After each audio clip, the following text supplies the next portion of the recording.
Shalom saudara, terpuji nama Tuhan yang memperkenankan kita ada dan berjumpa lagi satu dengan yang lain pagi hari ini. Kita bersyukur dalam doa.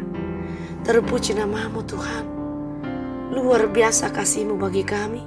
Kami boleh meneruskan napas hidup karena Engkau masih menganugerahkan bagi kami. Sebelum kami mengisi hidup hari ini dengan aktivitas, sejenak kami rindu menikmati berjumpa dengan Tuhan lewat doa dan firman-Mu. Berkenanlah Tuhan menyambut kami di dalam nama Tuhan Yesus. Amin. Saudara, firman Tuhan pagi ini pertama Korintus pasal 2 ayat 1 sampai ayatnya yang kelima. Berkata, demikianlah pula ketika aku datang kepadamu, saudara-saudara, aku tidak datang dengan kata-kata yang indah atau dengan hikmat untuk menyampaikan kesaksian Allah kepada kamu. Sebab aku telah memutuskan untuk tidak mengetahui apa-apa di antara kamu selain Yesus Kristus, yaitu Dia yang disalibkan. Aku juga telah datang kepadamu dalam kelemahan dan dengan sangat takut dan gentar. Baik perkataanku maupun pemberitaanku tidak kusampaikan dengan kata-kata hikmat yang meyakinkan, tetapi dengan keyakinan akan kekuatan roh, supaya iman kamu jangan bergantung pada hikmat manusia, tetapi pada kekuatan Allah. Inilah bahagian firman Tuhan saudara, yang diperkenankan bagi kita mendengar, membaca, untuk kita renungkan dan jadikan kekuatan karya hidup hari ini. Menyapa saya dan Anda dengan satu kritikan, melayani dalam kuasa roh. Kira-kira bagaimana kesan Anda tentang pernyataan Paulus ini? Melayani dalam kuasa roh. Tidak mengandalkan kapasitas dan daya apapun yang dia miliki secara kodrati dalam pelayanan. Bahkan tidak mau tahu yang lain kecuali Dia yang disalibkan. Sungguh ekstrim saudara pandangan Paulus ini. Mengingat konteks kota Korintus sebagai kota pelabuhan dagang, pusat budaya serta berbagai kegiatan religius terjadi di sana. Jelas tidak mudah melayani. Di Korintus ini dibutuhkan berbagai kapasitas dan kreativitas dalam melayani. Tetapi bagi Paulus, itu tidak lagi ia jadikan prioritas. Itu tidak ia butuhkan, kecuali Yesus yang tersalib. Jika sekarang kita melayani kaum intelektual, misalnya, bukankah kita harus memiliki juga bobot dan mampu tampil meyakinkan secara intelektual juga?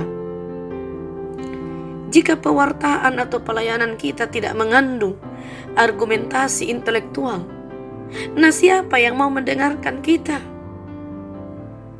Jika kita ingin mencapai orang berpangkat atau orang yang pintar tetapi kita tidak selevel mereka, bagaimana kita dapat mengharapkan sambutan? Nah, ini juga realita. Logika mendorong kita untuk menyesuaikan diri sebisa mungkin setara orang yang ingin kita ajak berelasi. Hal inilah yang disoroti serius oleh kesaksian Paulus dalam pelayanan. Karena itu, kita perlu mengamati baik-baik apa yang dimaksud Paulus dalam perikop kita. Firman Allah bukan menuntut sebenarnya saudara kita untuk menolak semua kapasitas, kemampuan kita, daya kita sebagai metode dalam menyampaikan pelayanan dan cara pendekatan wajar dan manusiawi. Sebenarnya tidak menolak semua itu. Tetapi merupakan isu intinya di sini bukan soal memakai atau tidak memakai, tetapi bergantung pada apa atau siapa kita dalam pelayanan. Karena itu kita harus sadar bahwa semua kapasitas manusia selalu ada sisi baiknya, segi baiknya, positifnya, tetapi juga membawa kecemaran dan kebengkokan, dan itu adalah sifat dosa.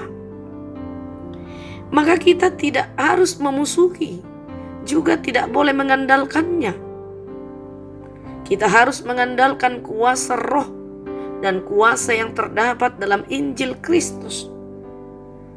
Semua kapasitas, kehebatan manusia, potensinya adalah sarana yang harus dikuduskan dan ditopang oleh kuasa Allah, bukan sebaliknya. Sekali lagi, semua kapasitas yang ada pada manusia adalah sarana yang harus dikuduskan dan ditopang oleh kuasa Allah, bukan sebaliknya. Sehingga kuasa dan perkenanan Tuhan seakan diatur, menyesuaikan. Tetapi sebaliknya, Allah lah yang menjadi sumber kekuatan pada berbagai bentuk kapasitas kita, termasuk keterampilan yang Tuhan karuniakan, supaya melalui itu namanya bisa dikenal, pelayanan bisa kita kembangkan. Tetapi Roh Kuduslah yang menfilter semua itu, bukan kehebatan kita, bukan keterampilan pelayan semata-mata, tetapi perkenanan Allah sendiri. Itu yang dimaksud Paulus. Aku tidak memiliki apa-apa dan menyampaikan dengan perkataan-perkataan hikmat, tetapi dengan Dia, yaitu Allah, Yesus Kristus yang tersalib. Sungguh kita sadar siapa Paulus, saudara. Dahulu, sebelum ia jatuh hati oleh perkenanan Allah sendiri di dalam Kristus yang memanggil dan memilih dia, dia adalah orang yang hebat, punya berbagai kapasitas. Dia berasal dari kelompok yang terkenal dan intelektual, Sanhedrin. Ia punya pengaruh bagi masyarakat dan juga orang-orang ternama. Tetapi ketika ia sungguh mengenal Kristus, ia meninggalkan semua itu. Yang dibutuhkan adalah kekuatan Allah melalui salib itu. Itulah yang akan memampukan dia melakukan pelayanan, bukan sebaliknya. Bukan Paulus sendiri yang berpendirian seperti itu, saudara. Coba renungkan para hamba Allah dalam perjanjian lama. Nuh, Musa, Yeremia, Daniel, dan sebagainya. Juga membutuhkan apa yang Tuhan karuniakan bagi mereka sebagai bahagian intelektual, bahagian kapasitas, dan mereka lakukan pelayanan itu. Tetapi bukan dengan segala daya mereka yang mengatur maksud-maksud Allah. Sekaligus menjadi perenungan bagi kita dan tantangan untuk hati-hati dalam melakukan pelayanan-pelayanan. Kita perlu melihat siapa kita di mata Tuhan, siapa kita di hadapan Allah. Kita tidak bisa apa-apa, kecil tidak berarti, tetapi akan menjadi luar biasa kalau kita membawa semua segala kekurangan kita, keterbatasan kita, untuk dijadikan luar biasa dan mampu oleh Allah sendiri, oleh kuasa Roh Kudus.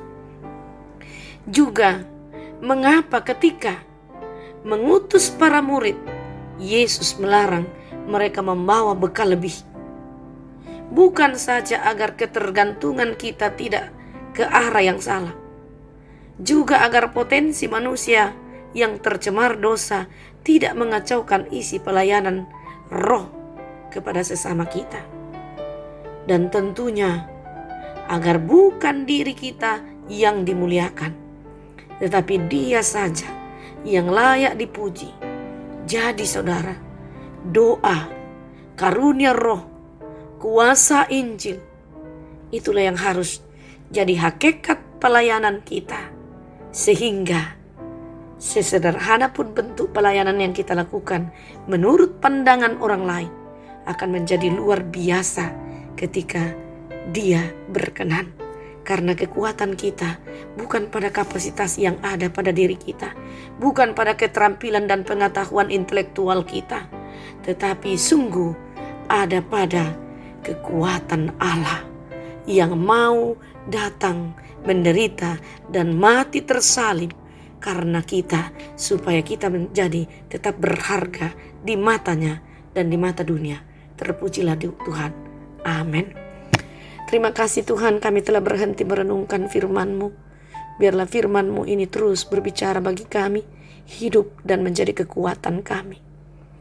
Teristimewa menuntun kami berkenan kepadamu. Kami bersyukur Tuhan atas karunia hidup Engkau beri. Kami mengingat kepada sahabat-sahabat kami, keluarga kami, masyarakat kami, jemaat-Mu, dan semuanya bangsa dan negara ini. Tuhan berkati dan lindungi kami. Kami berdoa Tuhan, masa-masa paceklik pandemi ini, kami bergumul, tetapi Tuhan masih mengasihi kami, sehingga kelangsungan hidup masih terjadi. Karena itu, berkatilah segala upaya yang sudah sedang dan masih dilakukan untuk memutuskan mata rantai pandemi ini. Kuatkan kami Tuhan, topanglah untuk memelihara protokol kesehatan, sehingga waktu yang Tuhan perkenankan semua punah, interaksi kehidupan kembali normal, termasuk dalam menikmati perjumpaan dengan Tuhan. Oh Bapa di sorga, kami berdoa untuk perkembangan gereja-Mu, berkatilah, dan pelayanan-pelayanan.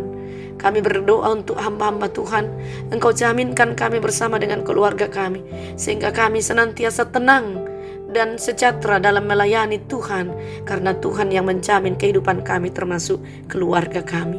Kami berdoa ya Tuhan untuk pemerintah kami, berkatilah mereka dalam menetapkan kepemimpinan bagi masyarakat dan bangsa ini dalam berbagai bentuk yang berkenan kepadamu. Kami juga berdoa ya Tuhan untuk para orang tua kami dalam keterbatasan mereka karena usia.